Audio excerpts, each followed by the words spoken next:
오늘 주신 하나님의 말씀은 이사야 6장 8절에서 13절 말씀입니다. 내가 또 주의 목소리를 들은즉 이르시되 내가 누구를 보내며 누가 우리를 위하여 갈꼬. 그때 내가 가로되 내가 여기 있나이다 나를 보내소서.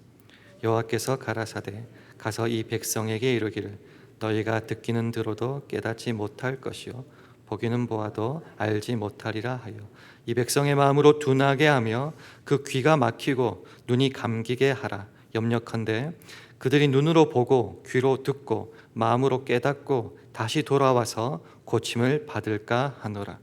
내가 가로되 주여 어느 때까지니까. 대답하시되 성읍들은 황폐하여 거민이 없으며 가옥들에는 사람이 없고 이 토지가 전폐하게 되며 사람들이 여호와께 멀리 옮기어서 이 땅 가운데 패한 곳이 많을 때까지니라. 그 중에 10분의 1이 오히려 남아 있을지라도 이것도 삼키운 바 될 것이나 밤나무 상수리 나무가 배임을 당하여도 그 그루터기는 남아 있는 것 같이 거룩한 씨가 이 땅에 그루터기니라. 아멘. 할렐루야. 우리 서로 간에 주님의 평강을 기원하면서 우리 샬롬으로 인사하는 시간 가지겠습니다. 샬롬, 샬롬.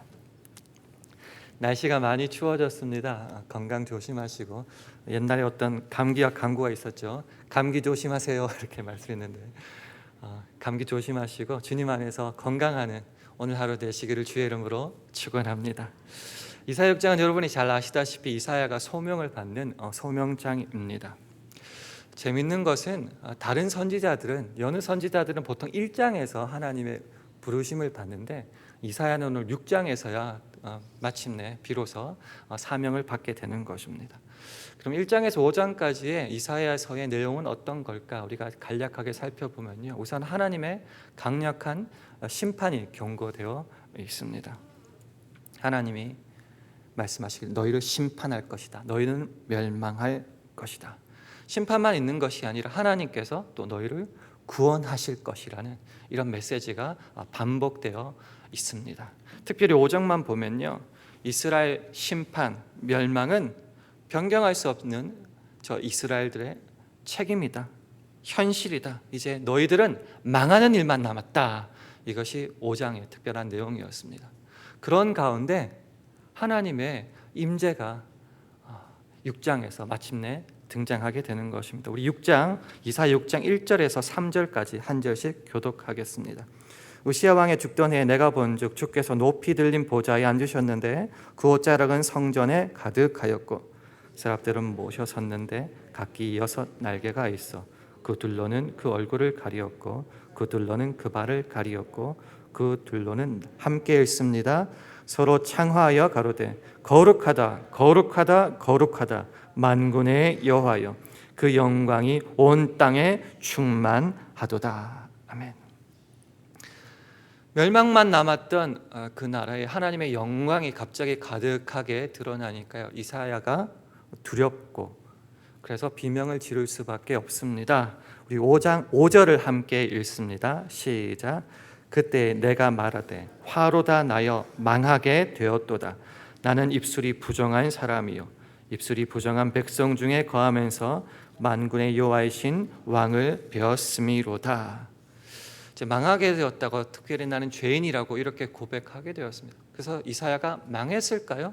아니, 여기서 놀랄 만한 이제 반전이 일어나게 됩니다. 바로 너는 죄를 사해졌다라고 하는 죄 사함이 선포가 되는 것입니다. 우리 다 함께 6절 7절 읽겠습니다. 시작.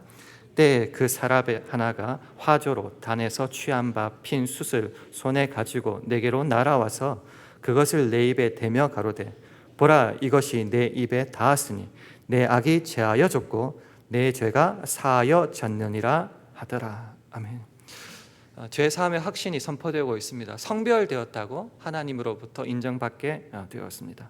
그리고 그런 깨끗하게 된 이사야를 주님께서 이제 선지자로 부르시게 되고 그 부르심에 이사야는 응답하게 됩니다. 우리 8절을 함께 읽습니다. 시작.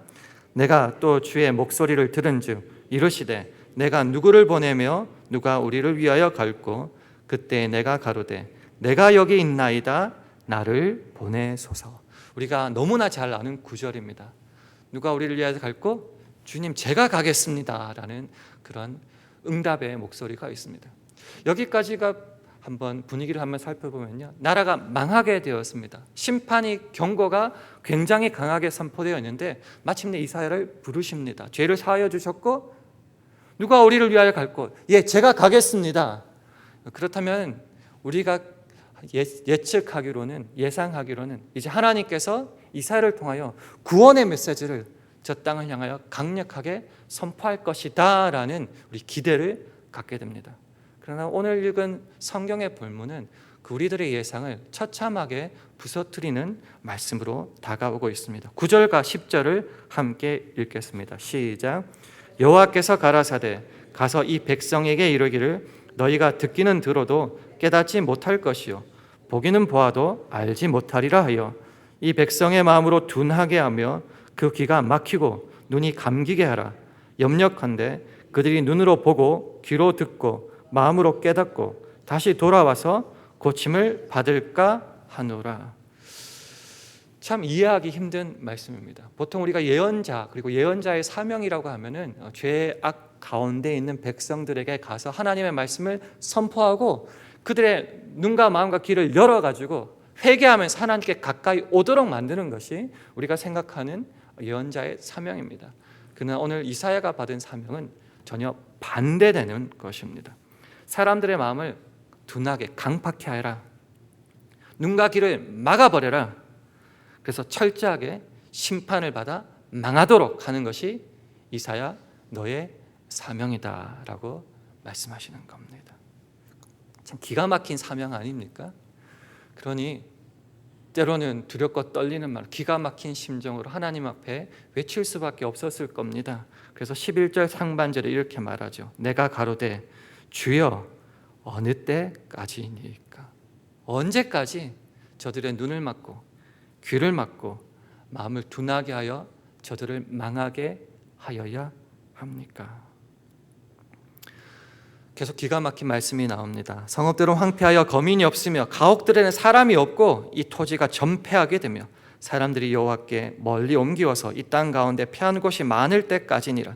그 중에 10분의 1이 오히려 남아 있을지라도 이것도 삼키운 바 될 것이나 밭나무 상수리 나무가 배임을 당하여도 그 그루터기는 남아 있는 것 같이 거룩한 씨가 이 땅에 그루터기니라. 그루터기만 남을 때까지 모든 나무가 다 베어져서 황폐해질 때까지, 그때까지 저들의 눈과 귀와 마음을 닫아야 한다라는 것입니다. 심판만 바라보지 마시고요. 그루터기, 유명한 신학 사상이 있죠. 렘넌트, 남은 자 사상이라고 하는데, 하나님의 목적은 심판으로 끝나는 것이 아니라 그 남은 그루터기와 함께 새로운 구원으로 다시금 시작하시는 겁니다. 그럼 우리가 궁금해야 될 것이 이 백성들에게 이 엄청난 일들이 벌어질 텐데 이 백성이 누굴까라는 것 한번 생각해 봐야겠죠. 히브리어로 이 백성들에는 암하레츠라는 원어가 쓰이는데요. 영어로 굳이 표현하면 landed class, 땅을 가진 계층들, 부류들 이렇게 할 수 있습니다. 좀 쉽게 풀어 설명드리자면요, 탐욕적으로 땅을 막 사모으는 겁니다. 다른 가난한 이웃의 생존권까지 다 빼앗아 버리고 그들이 죽든 말든 상관 안 하는 겁니다. 하나님을 섬기고 그 명령을 따라서 그들을 돌보아야 되는데 세상에 집중하여서 눈에 보이는 것은 땅밖에 없다는 거죠. 세상의 것밖에 없다는 겁니다. 다른 사람이 죽든 말든 하나님의 백성이 죽든 말든 상관하지 않고 땅만 그렇게 부를 축적하고 세상에 집착하는 사람들, 이들을 설명하는 구절 참 많지만 그 중에 한 구절 한번 찾아볼까요? 이사야 5장 8절입니다. 앞쪽으로 가셔서요, 이사야 5장 8절 한번 가볼까요? 함께 읽겠습니다. 시작.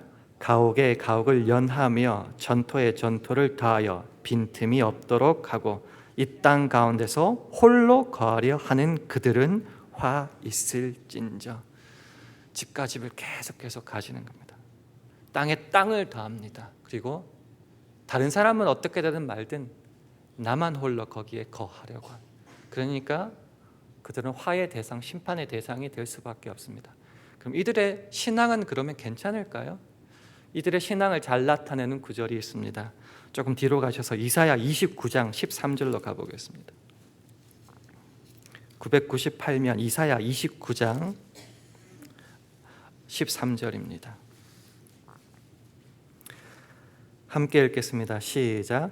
주께서 가라사대 이 백성이 입으로는 나를 가까이하며 입술로는 나를 존경하나 그 마음은 내게서 멀리 떠났나니 그들이 나를 경외함은 사람의 계명으로 가르침을 받았을 뿐이라. 새번역 성경은 좀 더 직설적으로 이렇게 번역하고 있습니다. 주님께서 말씀하신다. 이 백성이 입으로는 나를 가까이하고 입술로는 나를 영화롭게 하지만 그 마음으로는 나를 멀리하고 있다. 그들이 나를 경외한다는 말은 다만 들은 말을 흉내내는 것일 뿐이다. 이렇게 말합니다. 들은 풍월이라는 옛날 말이 있죠. 들어서 알고 흉내내서 아는 겁니다. 그러나 그들의 입술과 마음은, 입은 다 주께로부터 멀리 떠나 있다는 겁니다. 스스로 뭐가 잘못되었는지 알 수 없을 만큼 타락해 버렸습니다. 회개한다고 하지만 신용일 뿐이죠. 내면의 회개는 없이 심판받지 않을 만큼의 흉내만 내고 신용만 하는 것입니다. 그러니 하나님께서 그들의 그런 행위들을, 그런 신앙을, 그런 삶의 태도를 싫어하시는 것은 당연합니다. 어느 때까지 싫어하신다고요?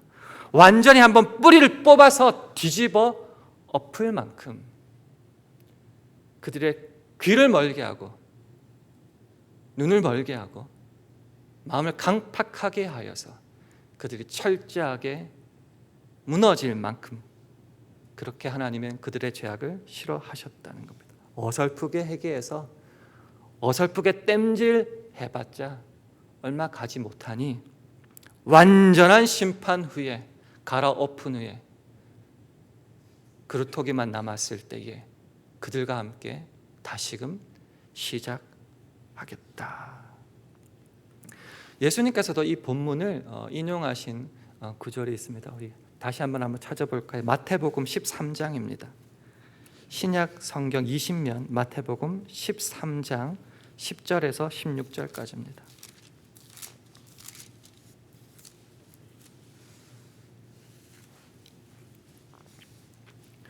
마태복음 13장 10절에서 16절까지 한 절씩 교독하겠습니다. 제자들이 예수께 나와 가로되 어찌하여 저희에게 비유로 말씀하시나이까? 대답하여 가로되 천국의 비밀을 아는 것이 너희에게는 허락되었으나 저희에게는 아니 되었나니 무릇 있는 자는 받아 넉넉하게 되되 무릇 없는 자는 그 있는 것도 빼앗기리라. 그러므로 내가 저희에게 비유로 말하기는 저희가 보아도 보지 못하며 들어도 듣지 못하며 깨닫지 못함이니라. 이사야의 예언이 저희에게 이루었으니 일렀으되 너희가 듣기는 들어도 깨닫지 못할 것이요 보기는 보아도 알지 못하리라. 이 백성들의 마음이 완악하여져서 그 귀는 듣기는 두안하고 눈은 감았으니 이 눈으로 보고 귀로 듣고 마음으로 깨달아 돌이켜 내게 고침을 받을까 두려워함이라 하여 함께 있습니다. 그러나 너희 눈은 봄으로 너희 귀는 들음으로 복이 있도다. 아멘. 이 앞쪽에는 우리가 잘 아는 씨 뿌리는 비유가 있습니다. 씨를 돌짝밭, 가시떨기밭 이렇게 뿌리고 옥토에도 뿌리는 거죠. 그 비유 있은 다음에 있는 설명이 지금 읽은 본문입니다. 예수님의 말씀은요, 이사야의 예언이 마침내 예수님에게서 성취되었다. 아무도 사람들이 예수가 와도 예수님이 누군지 메시아인지 알지 못하더라, 깨닫지 못하더라. 그렇지만 너희는 복되다. 왜? 너희는 보고 듣기 때문이다. 이렇게 말씀하시는 장면입니다. 그래서 17절이 이렇게 되는 거죠. 내가 진실로 너희에게 이르노니 많은 선지자와 의인이 너희 보는 것들을 보고자 하여도 보지 못하였고 너희 듣는 것들을 듣고자 하여도 듣지 못하였느니라. 이제까지 이스라엘은 다 장님이었고 귀머거리였다는 거죠. 앞에 있는 씨 뿌리는 비유를 인용하자면 이스라엘 백성 너희들은 길바닥이었다, 돌밭이었다, 가시 떨기 밭이었다. 아무리 씨앗이 심기 오면 뭐하냐, 열매 맺지 못하고 결실 맺지 못하지 않았느냐.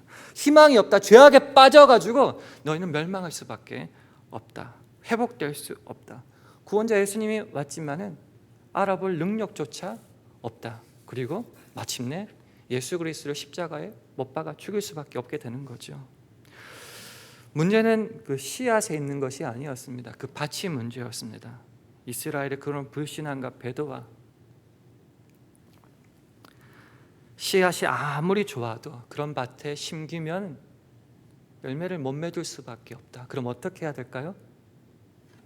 옥토에 심길 만큼 갈아엎어져야 됩니다. 이게 오늘 말하는 완전한 심판으로 나아가야 된다는 겁니다. 그 밭을 먼저 옥토로 바꿔야겠죠. 뒤집어 엎어야겠죠. 그 이스라엘 백성들의 그 닫혀진, 막혀진 그 마음과 눈과 길을 그렇게 엎어야 되죠. 그게 뭡니까? 그게 바로 죄악이고 사망으로 죽을 수밖에 없는. 어떻게 뒤엎을 수 있을까요? 예수님이 십자가에 죽으실 수밖에 없었다. 그렇게 되는 거죠. 그래서 그 속을 뒤집어 엎어서 하나님의 것으로 바꾼 다음에야 비로소 열매를 맺을 수 있다는 것입니다. 오늘 우리는 이 본문을 가지고 세 가지 기도 제목을 한번 찾아봤으면 좋겠습니다. 첫 번째는 사명에 관한 것입니다. 하나님이 저와 여러분에게 맡긴 사명에 호불호를 따지지 말고 하나님이 내게 주셨으니 감사함으로 그 자리에 서서 버티며 그 사명을 감당할 수 있겠는가. 오늘 우리가 이사 6장에서 읽었다시피 이사야에 받은 사명은 참 가혹합니다. 그것을 선포하면 이스라엘 백성들에게, 저 유대 백성들에게 따돌림 당하고 핍박 당하는 것이 당연하겠죠. 그 이사야의 사역은 지금부터 시작되어 38년 정도 계속 됩니다. 그 시간 동안 계속 그들로부터 따돌림 당합니다. 사명이라고 하는 것은 우리 한자로 굳이 살펴보면 맡을 사자, 시킬 사, 부릴 사자 되는 거죠. 내가 요거는 참 멋있다, 참 남들이 보기에 좋아할 것 같다, 이렇게 해서 내가 취하는 것이 아니라 하나님이 저와 여러분에게 맡긴 사명을 말합니다. 이사야가 오늘 받은 사명은 인간의 생각으로는 좋지 않은, 꺼려하는, 맞지 않았으면 하는 사명이지만 하나님이 맡기셨으니 그것을 38년 동안 감당하는 것이죠. 올 한 해 우리에게 맡겨진 사명은 무엇이었습니까? 그리고 내년에 우리에게 맡겨질 사명은 또 무엇일까요? 웨스터민스터 교회는 이렇게 말하고 있죠. 사람이 제일 되는 목적이 뭔가? 하나님을 영화롭게 하고 다만 그를 즐거워하는 것이다. 하나님을 즐거워하고 영화롭게 하기 위해서 우리에게 맡겨진 사명이 있는데, 그러면 그것은 어떻게 할 것인가? 나는 기쁨으로 감당하겠다, 이렇게 돼야 되는 거죠. 그래서 첫 번째 기도 제목은 우리에게 맡겨진, 내가 선택한이 아니라 내게 맡겨진 하나님의 사명을 나는 지금 어떻게 감당하고 있으며 또 어떻게 감당할 수 있겠는가, 여기에 기도를 해야 된다는 것이죠. 두 번째는 혹시 오늘 멸망을 선포받는 이 백성들처럼 내 모습이 주 앞에 범죄한 자의 모습은 아닌가 한번 확인해 봤으면 좋겠습니다. 그들은 하나님을 섬겼습니다. 하나님을 안 섬긴 건 아니죠. 율법도 알고 하나님을 섬기고 회개도 신용이지만 회개를 할 줄 알았습니다. 그렇지만 왜 멸망당할 수밖에 없을까요? 세상에 침착했기 때문입니다. 성경대로라면 하나님도 섬겼고 우상도 섬겼다, 이렇게 되는 거죠.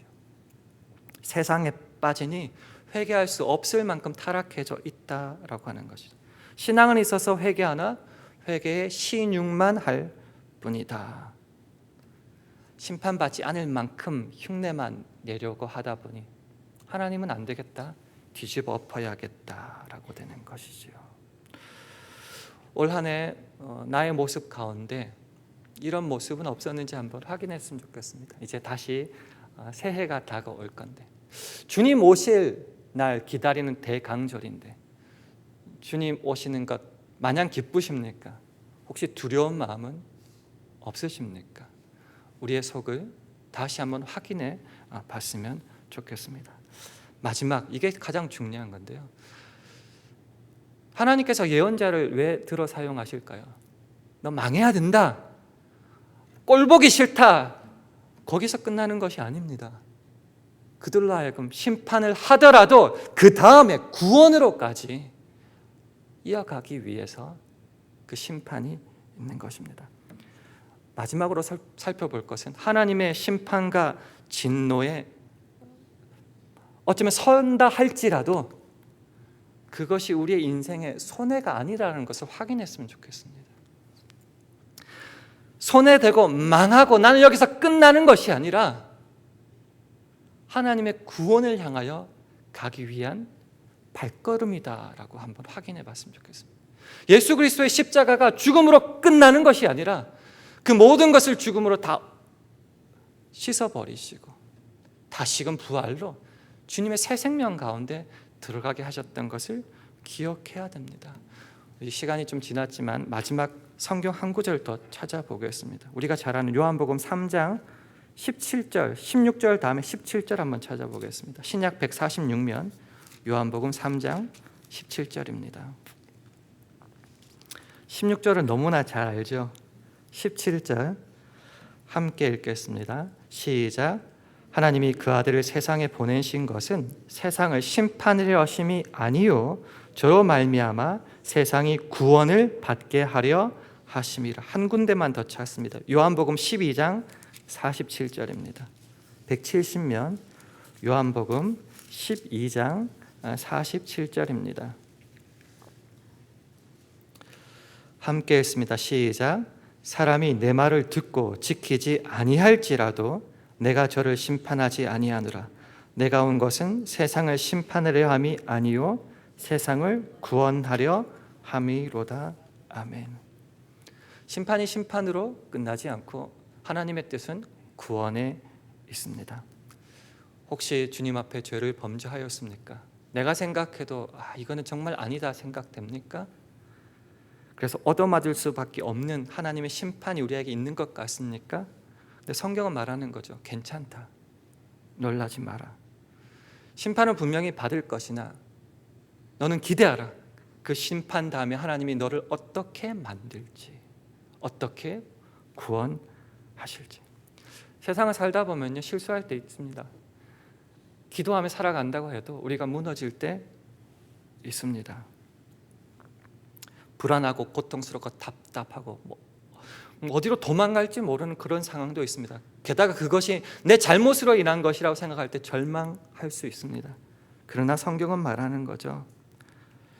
괜찮다. 그것은 당장 없어지거나 원망하거나 짜증내야 될 대상이 아니라 하나님께서 너를 사랑하시기에 너를 향하여 뜻하시고 의지로 개입하시고 일하시는 심판이다. 그러니 그 심판도 감사함으로 받아들이며 그 후에 너에게 베풀어 주실 구원의 모습을 기대하며 철저하게 회개하고 주께로 돌아가자. 말씀을 정리하기를 원합니다. 오늘 정말 바라보고 싶었던 것은 이 구원에 있습니다. 이제 대강절이고 연말입니다. 우리의 삶을 한번 되돌아보는 가운데 하나님이 우리를 너무너무 사랑하시는데 이것으로 안 되겠다, 좀 뒤집어 엎어야겠다는 그런 답답함으로 우리를 부르신다면 얼마나 서로 간에 속상할까요? 하나님, 우리를 붙잡아 주셔서 우리에게 맡겨진 사명 잘 감당하게 도와주시고 이 백성들처럼 신용만 하면서 신자라고 하면서 실제로는 세상과 벗하지 않도록 우리의 삶을 다시 한번 돌아보며 회개할 수 있게 해달라고 기도하시고, 마지막 어떠한 심판 가운데 있더라도 하나님의 뜻은 구원에 있음을 확인하며 때로는 어렵고 절망 가운데 있을지라도 하나님이 나를 사랑하셔서 이것을 허락하여 주신 줄 믿고 더욱더 회개 가운데 주님께 나아갈 때 하나님이 우리에게 허락하실 그 구원과 새로운 사명과 기쁨으로 나아갈 수 있는 저와 여러분 되기를 주님의 이름으로 축원합니다. 우리 합심하여 기도할 때 이 기도 제목을 가지고 기도하는 가운데 하나님, 다시 한번 주 앞에 회개하며 주의 사명 앞에 온전히 서게 인도하여 주셔서 우리들이, 그리고 우리 샬롬 교회가 하나님 앞에 참으로 기쁜 신자다운 모습으로 주 앞에 살아가고 세상 앞에 살아갈 수 있도록 인도하여 달라고 합심하여 함께 기도하겠습니다.